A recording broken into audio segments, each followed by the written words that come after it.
People Power Revolution o EDSA People Power ay isang makasaysayang kaganapan sa Pilipinas. Ito ay naganap sa Epifanio de los Santos Avenue o mas kilalang EDSA sa Quezon City. Ito ay kinabibilangan ng halos 2 milyong tao kabilang ang mga sibilyan, militar, pare, madreman o sundalo.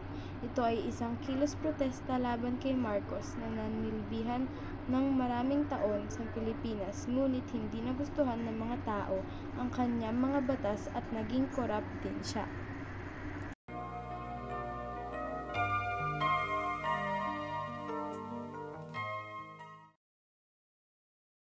Ay ang pagkawala ng diktatorya. The dictatorship of Marcos was stopped, put to an end.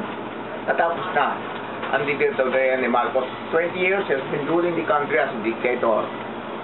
And that was cut off as a result of the EDSA revolution. The people power. The people in unison with Secretary Enrile and the former General Fidel Ramos, who announced their secession from the government of Marcos and separate or cease to be for Marcos.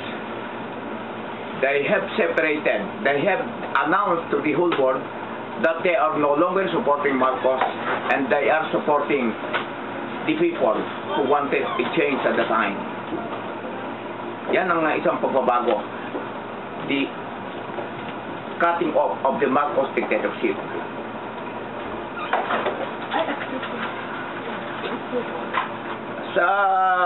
At saka nagkaroon din ng magandang epekto to pagkat kahit paano nagkaroon ng pagkakataon ng ibang kandidato na mag-aspire for the presidency.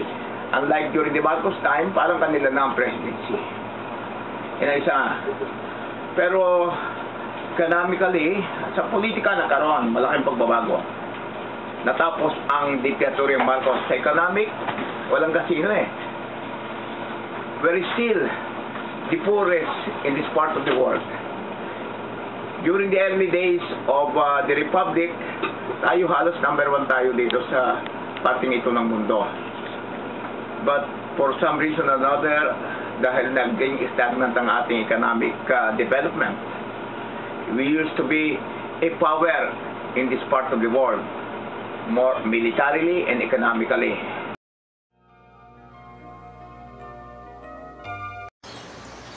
Ang EDSA People Power ay nagbigay daan upang magamit ng bawat Pilipino ang kanilang karapatan. Dito na ipahayag ang demokrasya na dapat ipakita ng mga Pilipino.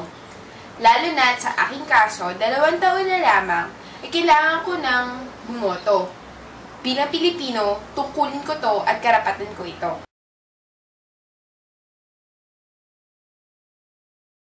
Pasok at binigyan kami ng kaunting kahalagahan ni Chairman Monsod na kinilala ang ginawa ng mga non-paid volunteer. Aside from that, wala na. Nasabi sa mga non-paid volunteer na ibinuwis ang buhay ng election na yun, noong yung bang snap election.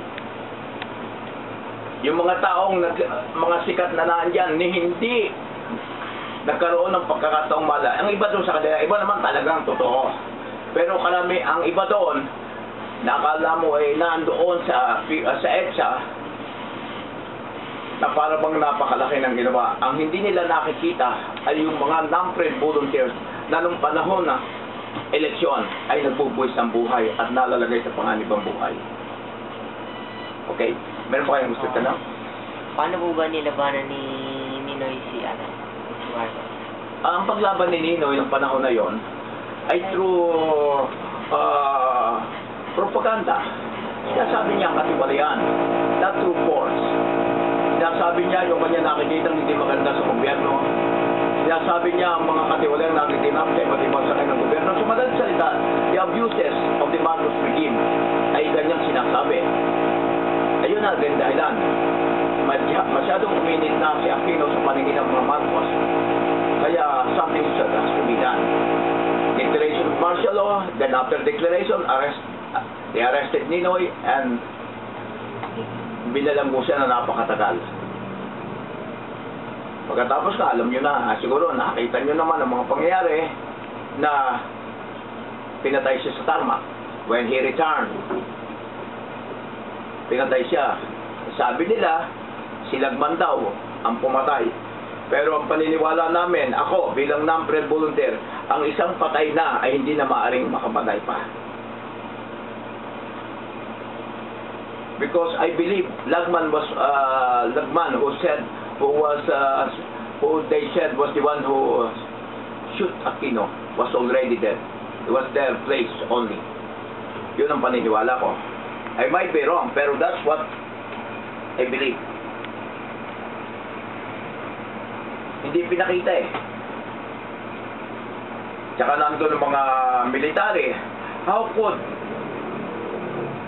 Lagman, who is said to be NPA, mapipenetrate ang heavily guarded tarmac? Nandun lahat ng mga Metrocom.